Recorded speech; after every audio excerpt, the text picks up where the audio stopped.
Hi everyone, and welcome to episode 10. Oh shit, double digits! We've Double made digits, it! we did it. We reached episode Woo! 10.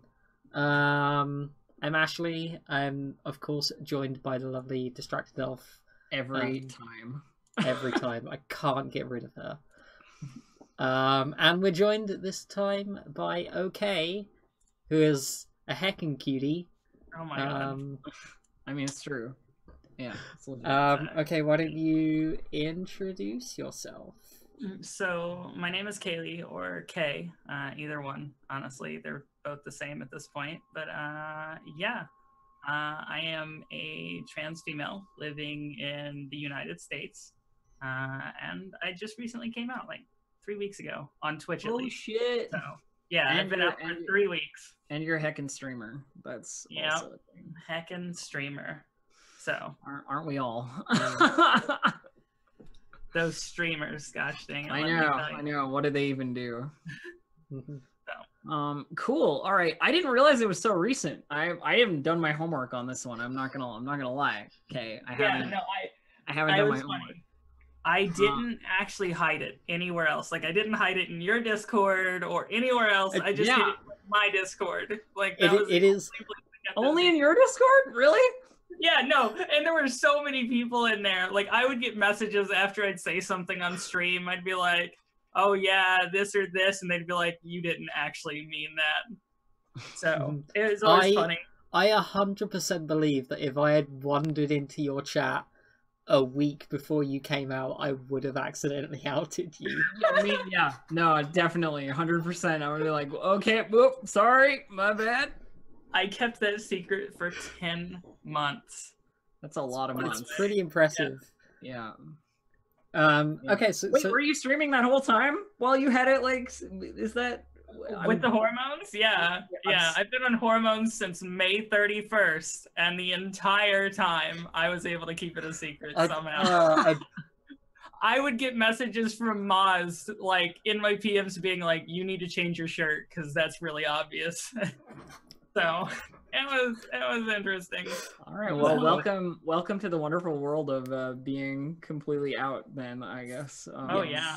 On that front, I that's an interesting thing to me. I'm one of those people who like flipped a switch on it and just went out me everywhere, sort of thing. So the idea of like in some places I feel comfortable and safe and secure, and I'm like sharing things and so forth, and like others I'm trying to like keep it a secret. Like what this is already, I'm getting off topic because this is interesting to me, and I'm sorry if I'm like picking already, but like what motivated that? What motivated the like I'll keep it secret on my channel? But like it was only because of the job that I had. I had like 5 people that watched from work, and I worked for an ultra conservative like I hate to say it this way, but like hate the gays oil company. I'm not kidding. Yeah, and I was like, if that gets out there, I mean, they've got a policy for it, but it won't go well. Like, it just won't. So that's the only reason. The second I got this new job, I was like, when I first got the new job, I was like, I'm going to wait about 3 weeks just to make sure that the stream stays a secret and everything like that. And then 2 days into that, I was like, screw this. I'm doing it. Like, let's go.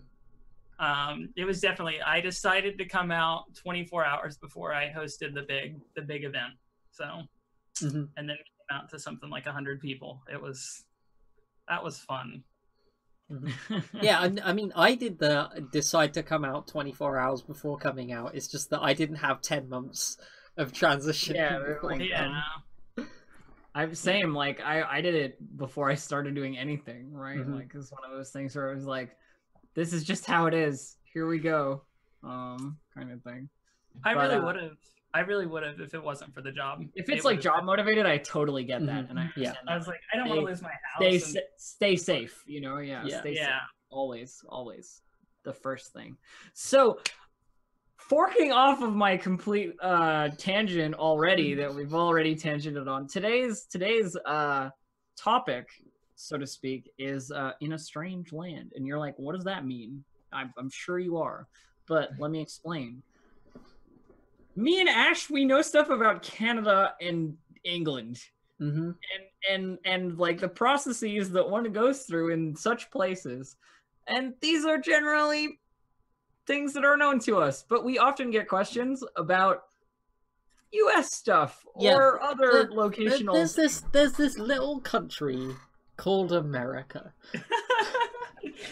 And you might not have heard of it. It's not a particularly popular country. Wow. But yeah, so we wanted to like have Kay on here and like talk about some of the processes, so to speak, in the UK, not the UK, the USA, for like transitioning and so forth, like, and what kind of things you can expect in that regard and so on, because neither of us can tell you, you know what I mean? Like, I can tell you Canada, Ash can tell you UK, but we can't tell you about America. So, and I'm sure state to state it's probably different, and I think Kay's is particularly interesting. So why don't you give us a brief overview of your situation, Kay? Of my lovely state. Yeah, please. Yeah, tell us the state of the state. I live in Oklahoma. And to those of you who don't know about Oklahoma, that's probably a good thing. It is the buckle of the Bible Belt, is the best way to put it. It was illegal to be gay until 2003. It was technically illegal. What? I'm not kidding. It was technically illegal. It was still in the law books that way until the major federal court case that changed it for every state. So if that tells you anything about the mindset here, it was bad. It was really bad. They weren't arresting people for it, I will say that. But 100% it was bad. It was not cool. So for trans things, the best way to put it, if you're trans, good luck. Wow. I know, I hate to say that. Okay. They combat name changes here. Like if I go for my name change and stuff like that, especially outside of my city's considered the friendliest, and I still have to pay a lawyer about $1,000 to get my stuff pushed through court for just a name change. And it's not possible for me to get gender marker changes on any of my IDs whatsoever unless it's on unless I have surgery. I have to have surgery. Wow, that's brutal. Yeah. That's ass backwards. Hell. Furthermore, I had to go to a specific therapist, and he was really one of 3 therapists that would actually see trans people and actually help them. Luckily, I won the freaking jackpot. He didn't try and gatekeep. The second I told it to him, he was 100% like, well, when do you want your letter? It's like, well, I mean, as soon as possible. He's like, cool, I'll get it to you this week. And then he just went on to everything else. And yeah, this is Oklahoma laws. I just read chat. Yeah. We're talking specifically about OhKay's situation. We will talk about the general overview after. This is just my state. And so he was like, okay, you've got 2 options here. One isn't super reliable because the state shuts them down constantly for HRT. So I could have gone to Planned Parenthood, but it's really, really sporadic on when they're actually able to provide HRT. Actually able to do it. Yeah. And then the other one, he was like, she's really good at getting results, but you're not going to like her. I was like, you're not gonna. So she doesn't take insurance for anything trans, like none. And besides the fact that my insurance doesn't cover it, or it didn't, I'm about to find out this week. If they do, that'll be a fun, a new one, because I just got new insurance through this new job. And so like my first appointment with her, the labs and the session cost me a little around $1,100 just to get started on hormones. Yeah, that's gross. That's so gross. On top of that, she was like, well, I refuse to use pills or anything else. You can do the gel or you can do injections. And I only allow the injections for the first 6 months. And she was like, you're going to have to come in here.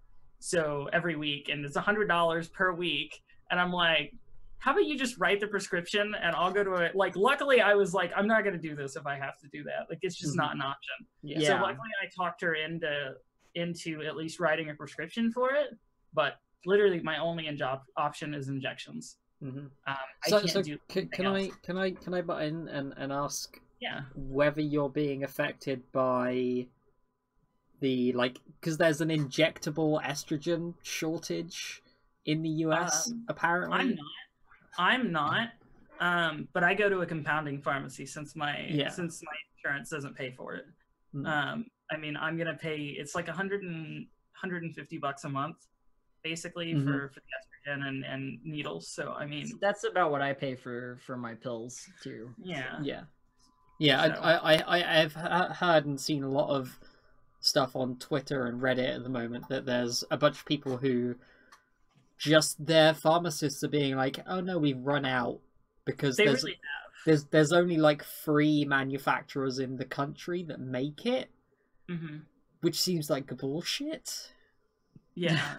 And it's not hard to make. Like small compounding pharmacies all over the US make it.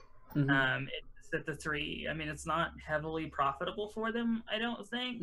I mean, and therein lies the rub. Yeah. It's not heavily profitable. Pharmaceutical companies. Yeah. Yeah, I mean, it sucks. The thing that struck me the most there was like that amount of money to go to a doctor. Like I can't fathom that. You know what I mean? Like in my situation, that's all covered. It's just the stuff you get after that's not, like the pills and so forth. I gotta pay for that stuff. But no, she charges $100 a session just to go see her. Christ. Just to talk to her, I have to pay $100. She won't talk to me unless I pay that. Yeah, I mean, we've got private clinics in the UK that charge, like they can be like £300 a session. But that's like it's £300 a session, but you only have a session like every 3 months or every 6 months or whatever. Sure, it's like further apart sort of. But yeah, it blows my mind even like the amount that Elf has to pay for her meds in the, you know, I have to pay like £8 a month or something. What? How do you get away with that? What? Like I have the NHS and they give me my boxes of pills. Yeah, okay. Wow. I mean, I think, you know, we also have to state that like American healthcare in general, you're gonna pay for a lot of stuff. That's the way that American healthcare works. It's either you have insurance or you pay, right? Yeah. So, and what's even crazier is my previous insurance, like before it to even cover anything, I had to spend like $2,000 in a year on healthcare. So like I got the flu early on last year and that cost me $300 to go to an urgent care. So yeah. Jeez. Yeah, I mean, as people are saying in chat, like a lot of the American healthcare stuff all changes state to state and all that crap, which is why it's so hard for us to give you information, like, or like, you know, practical information that you yourself can use if that's what you need, because it's all going to be different. But in places like Oklahoma, as we're hearing, sounds pretty dire. I'm not gonna lie. I've got a lot of like sympathy for you, you know, like empathy for you, Kay, in that situation. It's one of those things. I think it's gotten me. I'm pretty. I hate to say that I'm chill about it, but I mean it is what it is. Yeah, you're kind of in that situation, so I'm just glad I can do it. You know, that's the big thing. I'm glad that there's these avenues, because even 10 years ago, I mean, it was all kept secret. If a doctor provided HRT whatsoever, they wouldn't tell anyone. Like they would tell the therapist that they trusted and no one else. And they'd be like, if they call up, they're going to be told no. They need to say that they're signing up for a general appointment, and that's all. Like they can't say anything else. So, yeah. I mean, that's crazy. Like doctors literally working like underground. Yeah. Like what the fuck? It's crazy. It's really mad. Because, well, honestly, the state will investigate them. Like, they just look for reasons to do that. Yeah, they just look for reasons to be like, you're doing things that are morally abhorrent because my 3,000-year-old book says so.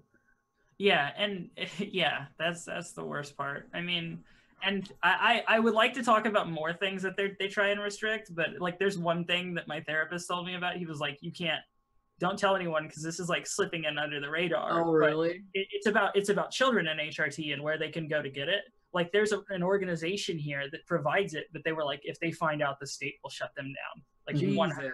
Yeah.